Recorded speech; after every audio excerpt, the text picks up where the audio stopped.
بسم اللہ الرحمن الرحیم۔ السلام علیکم، میں نادیہ اصل اردو گرامر سے۔ آج ہم پڑھیں گے اچھی عادتیں۔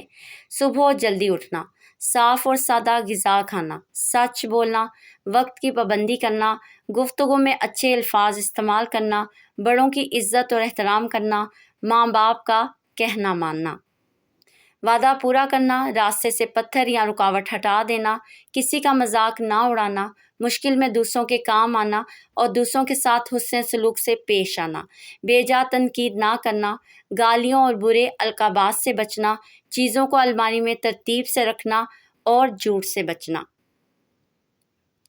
پڑوسیوں کے گھر کے سامنے کوڑا نہ پھینکنا، کاغذ اور کوڑا نالیوں میں نہ پھینکنا، صاف اور سادہ لباس پہننا، ایک دوسرے کی چھوٹی چھوٹی غلطیوں کو معاف کرنا، اور اس طرح ہم اچھی عادتیں سیکھ کر بہت سے مسائل سے بچ سکتے ہیں۔ بہت شکریہ۔ اللہ حافظ۔